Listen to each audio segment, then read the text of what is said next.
Greetings, everyone. This is Rock and Roll Spot Connection with the Weekly Comic Runner. We've got a decently sized haul, so let's kick things off with Immortal X-Men number 15. Oh boy. Fall of X. So,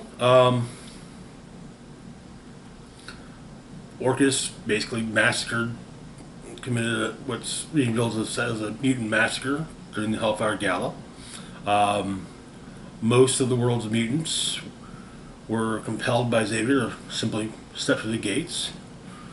The intention was for them to go to Arakko, but, well, that's not where they ended up. Exodus, Hope, and Destiny have found themselves on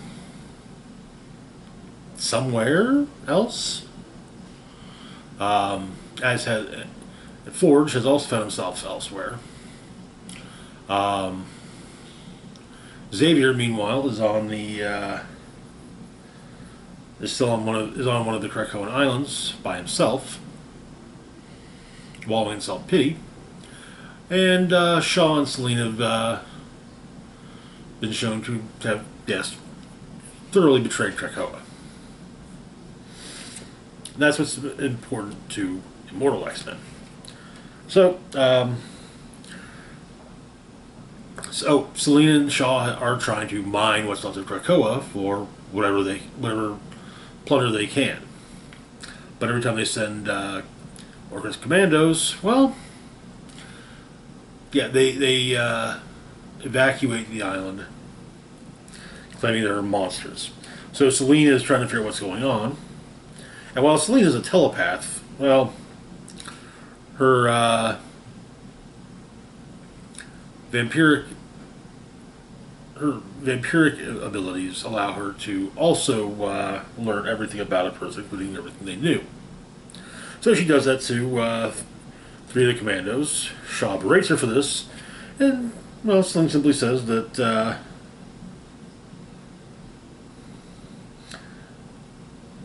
if she wasn't meant to eat people, she's sure that they would have been made less delicious. Though Shaw kind of says, yeah, that's sure. I'm sure that was great when you first said it in Carthage. But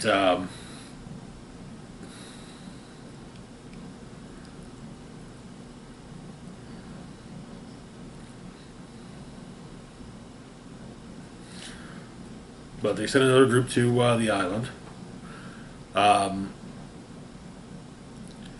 Nowhere and no when, Exodus is doing what he can to help the mutant refugees. He has managed to make an oasis, though. But basically, him and Hope are kind of figuring that the two of them will alternate between the use of Exodus's abilities. As making the oasis did kind of burn him out a bit.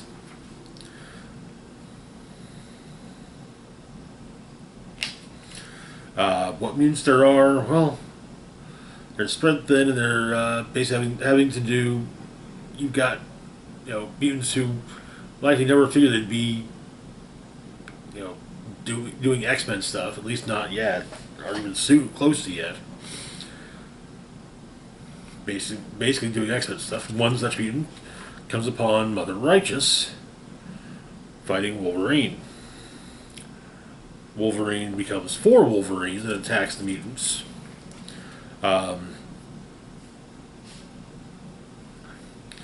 Exodus pops the Wolverines. Mother Righteous tells the X-Men she's a mutant. And she heard Xavier's voice and found herself stepping through the nearest gate, and, well, whoever there is.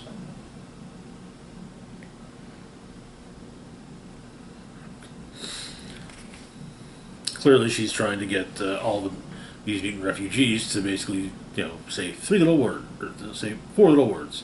Thank you, Mother Righteous. Anyways, so another group of Orchis operatives wearing side blockers, this time on Krakoa, They come upon Xavier. Xavier, using his telekinetic abilities, kills them. Rather brutally at that. And simply says, no more. But Mother Righteous warns her, basically takes the various mutants to where she's placed Krakoa. But there are other dangers about. Seemingly her, Phoenix, and holding Phoenix on a chain, Apocalypse. And that is where the issue ends. Yeah, I remember seeing this cover a few months ago and previews, and I was legitimately wondering how that was going to. And it really made me think, okay, what's going to happen to Fall of X? For reference, there's the cover. Not remotely what I was expecting. I figured there would be some, a bioagent type of thing, not a mystical doppelganger.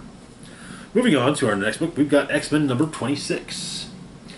Where we left off, Kate Pryde decided that she was going to kill Firestar. Firestar, after all, being a traitor, being perceived currently as a traitor of the X-Men. And yeah, things were not great. So we open with a quote from Ben Urich of the Daily Bugle. Wilson Fisk's immense strength lay not in his physical form or even his money. It was his ability to bend the courts to his will. He began anew the second he arrived back in New York City. So after the fall,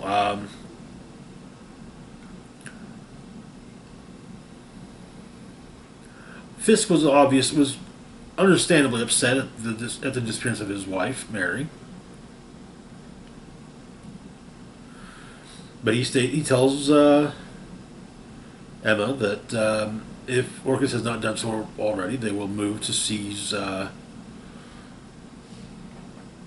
Frost's considerable financial assets, which Fisk further adds that those resources will be needed for the war effort. And so she asks Fisk for help. But Fisk, being, well, Fisk, he's going to help. But basically, Emma works for him now. Again.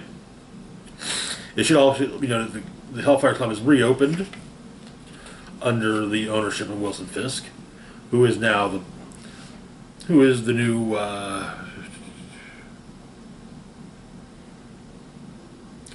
White King of the Hellfire Club, while Tony Stark is the new Black King. Tony keeping up appearances, but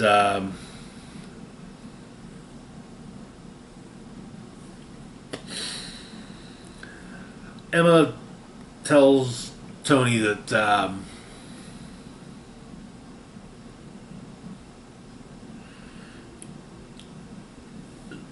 lets it be known that if Firestar has optics into Orchis,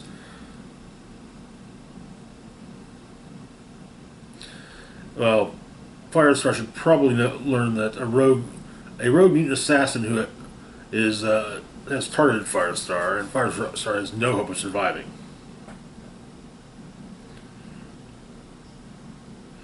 If Firestar isn't the mole, well, then Emma will grab an urn from the basement.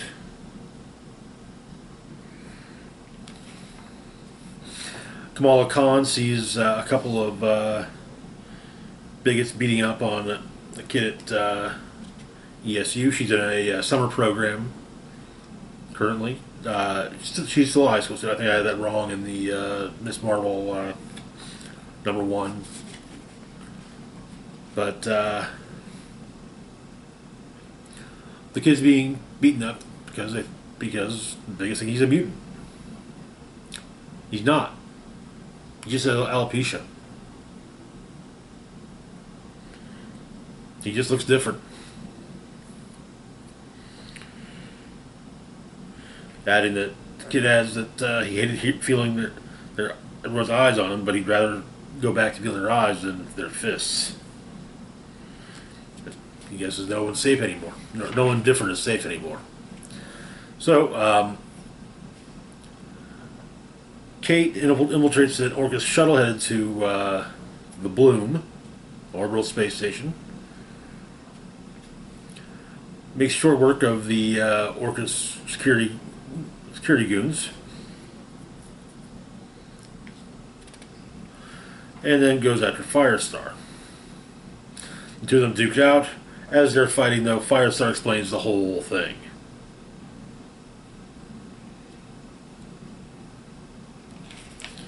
With Kate basically, that's what Jean did is the most Jean thing, is the most Jean story she'd heard in all of her lives.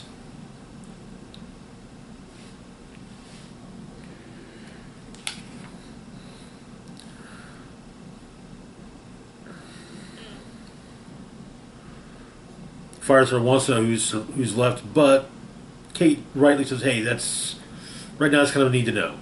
The less she knows, the better." And it's not about this time. It's not about trust. It's about running an effective resistance. But it's shown that Kate does at least trust Firestar enough to show that Kate can still use the gates.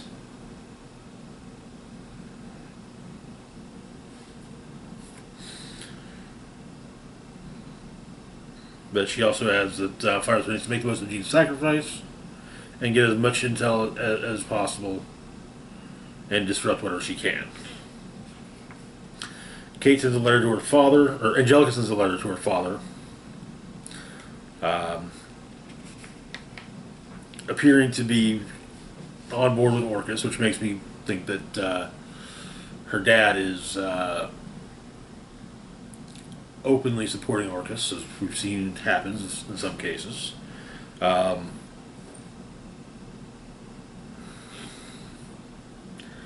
However, Kate was still unable to find out what's happened to Scott.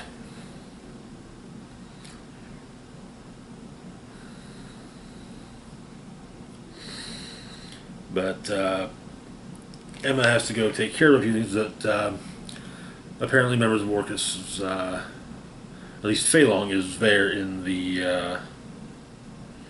at the club, and Tony has to basically talk Emma down, prevent her from wiping Aunt Fei Long's mind.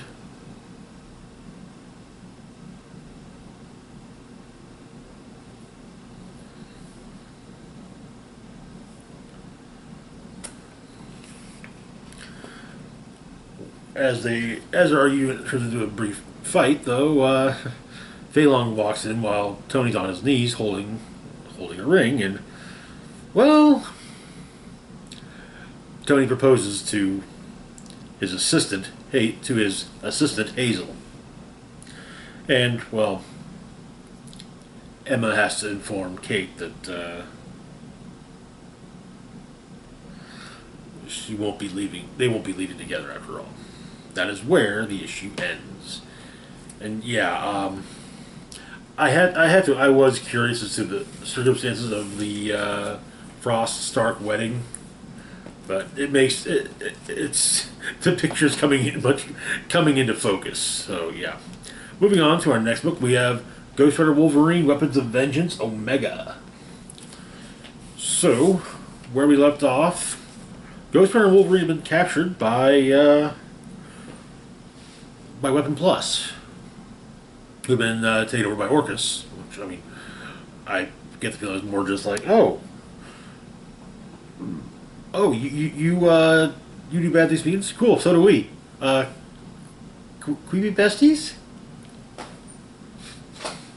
But the Spirit of Vengeance, or actually no, not the Spirit of Vengeance. The demon that was in the boy Bram was transferred to Wolverine, who is being controlled via a similar helmet to the VR helmet he wore back in the old Weapon X arc. So in Cedar City, Utah, a couple of mutants are they blow up a house when Ghost Wolverine shows up, kills one of them, or maybe it's actually two of them. Finds a mutant in the car, very near a mutant baby, but he refuses. Johnny fights back as well, but is put back in the torture device he's in.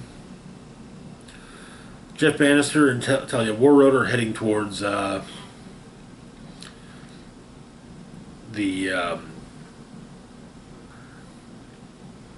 where the Weapon Plus lab in Utah. Talia tells Bannister about the demon in particular. Bagra Ghul is a creation of Mephisto. He was bored by the mundanity of the suffering all around him. But Bagra Ghul's entire thing is making art out of those he destroys. There's talk about how it was Bagra Ghul came to possess Bram. Sex ritual. Bram is still alive and realizes that without the Bagra Ghul, he feels kind of empty and hollowed out. Wolverine is resisting Weapon Plus's influence.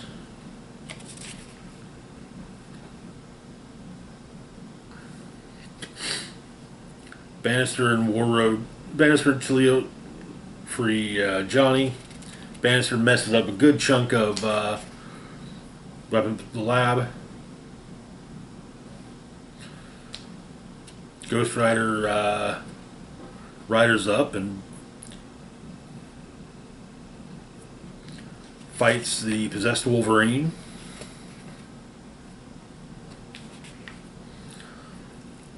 The Bagra Ghul is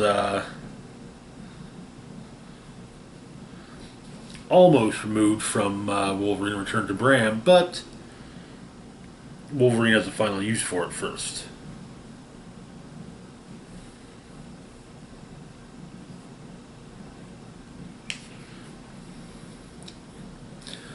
Killing Father Pike and then returning the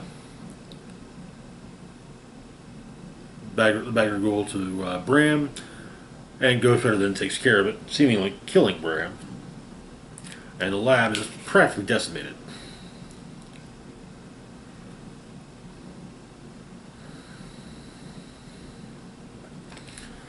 Johnny and Logan have a drink. They both go their separate ways, but the structure what remains of Bram and the Bagra Ghul is pecked at by a buzzard, and a glowing eye is seen underneath the stone. And that is where the story ends. It was an interesting crossover. I'm especially stoked about, I was especially stoked just to, Wolverine and Ghost Rider together. It's Johnny, yes, and most of the stuff I've read that involved both Ghost Rider and Wolverine was Danny, but you know what? Hey, I'm fine with either way. I'm fine, and I especially like the crossover just because of the fact that Benjamin Percy is writing both books, so neither character felt off in the other book. So, moving on though to our last book for the moment, we got Magneto number 2. Where we left off, back during Magneto's days as headmaster of Xavier's school, the students were attacked and Magneto himself was kidnapped by a mysterious young woman in a helmet similar to Magneto's. Magneto comes to facing the X-Men, takes out Angel, but then Angel becomes Cannonball. Then Iceman attacks and is quickly subdued, but revealed to be Cypher. Jean attacks and is revealed to be Wolfsbane. Then it just becomes a combination of both the X-Men, the original 5 X-Men, and the New Mutants. And Magneto begins to wonder: is his legacy, is Death and Carnage simply his is that what his legacy is? Is that who he really is? But he wakes up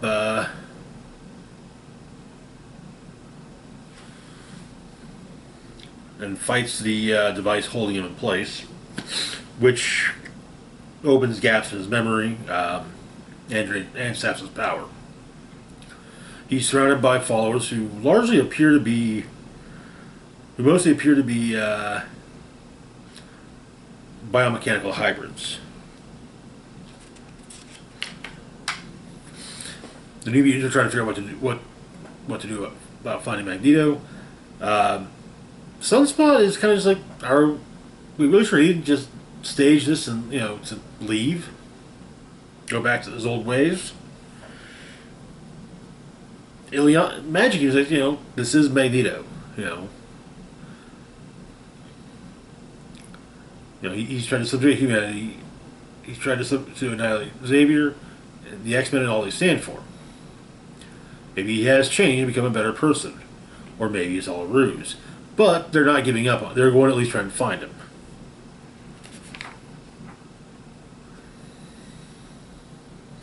Warlock tries to use Cerebro to find Magneto, but can't merge with the tech.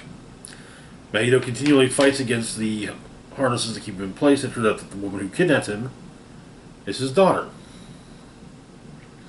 Magic utilizes Cerebro. They find that Magneto is on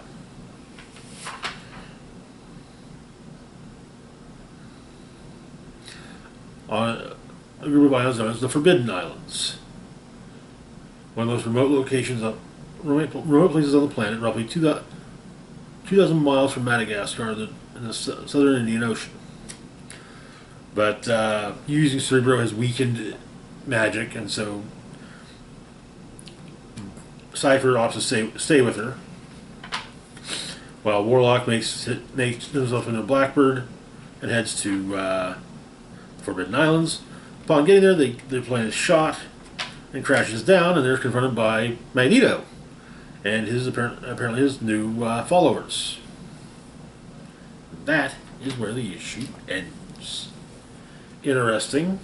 I'm guessing that Magneto has been manipulated into this attack with the device basically messing with his memory. But anyways, that's going to do it for now. As always, feel free to like, share, and subscribe. Big shout out to Patreon patrons and Lee. Thank you so much for your support. As always, links to my Facebook, Twitter, Mastodon, Patreon, and PayPal can be found in the description box down below.